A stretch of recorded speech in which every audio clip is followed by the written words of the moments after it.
Some temperatures out the door this morning that are a little warmer, but we should be drying out as we head into tonight. It looks like we've got some rain moving through primarily the thumb at this hour, mainly through parts of Sanilac County and Lapeer County. At least that's where the heaviest is. Huron County, you've had your fair share this morning too. Some lighter showers in and around the Tri-Cities region, and then a lighter band just to the west as you look towards US 127. So once that band passes us by, things do look pretty quiet as we head into your Friday evening plans. We've just got to get there first. Here's how it all shakes out. First warn 5 hour-by-hour forecast. The showers linger through about lunchtime or so. There's the last of which getting set to move out off to the east. Once we get to that point, it looks like we'll clear our skies from west to east later on this afternoon too. So your evening drive, things should be looking a lot brighter across mid-Michigan, and skies will remain fairly clear through your evening plans and also through much of the overnight as well. There could be a little more cloud cover in areas off to the north and east, so the thumb might be mostly cloudy in places overnight and even north of the Saginaw Bay, but most areas will have a chance to clear out. And Saturday actually looks like it's going to start off on a dry note. So that's one thing that I want you to know about this forecast going into the weekend. I know the percentages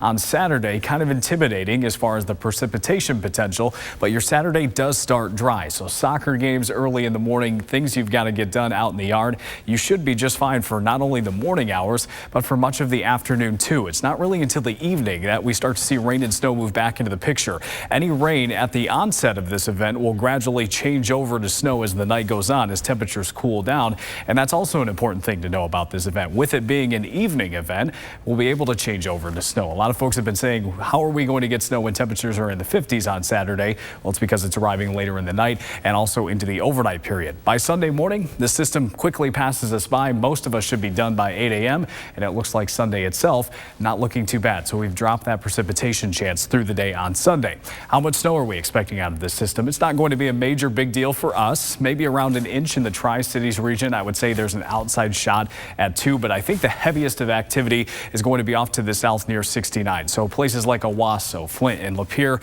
will play it conservative for now with potential for about 1 to 3 inches or so. I think the warm ground is at least going to fight this off initially. However, we can still get accumulation if it comes down heavy enough. And I think the heaviest amounts will be between about I-69 and down to the south towards Detroit near about M59 or so. We're still about 36 hours away, so there may be some minor shifting left to go as to where the heaviest totals will fall, but I think this is a pretty good expectation for now. If you're north of the Tri-Cities or even on the north end of the Tri-Cities in Bay City and Midland, you might not see much of anything. As far as your high temperatures go today, we're in the 50s and 60s, so low 60s around the Tri-Cities, some 50s right along the lakeshore, so definitely cooler than yesterday, but not significantly so. Temperatures kind of hovering right around average this afternoon. Winds will be a big change though. We stay pretty breezy all the way through Saturday morning.